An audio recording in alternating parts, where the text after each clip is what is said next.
Chers amis du château de Morges, bienvenue dans ce 3e épisode de notre série des figurines en folie.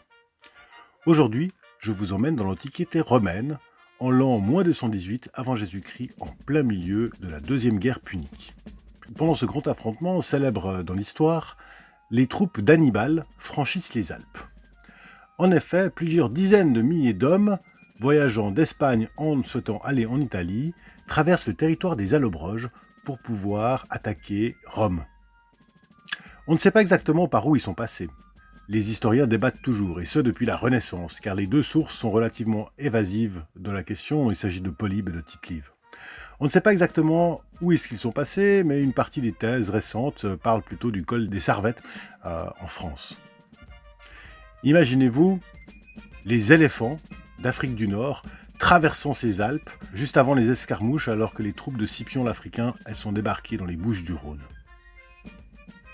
Ici vous voyez des détails peints de la représentation d'un de ces éléphants de guerre avec l'escarcelle sur le dessus qui permet aux soldats de pouvoir s'équiper et de lancer des lances ainsi que des flèches, voire même des mini-machines de guerre comme des balistes.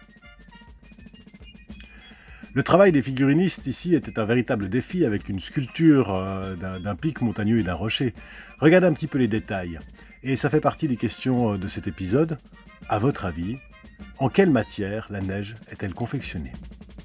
Je vous laisse vous creuser les ménages et on se retrouve déjà la semaine prochaine.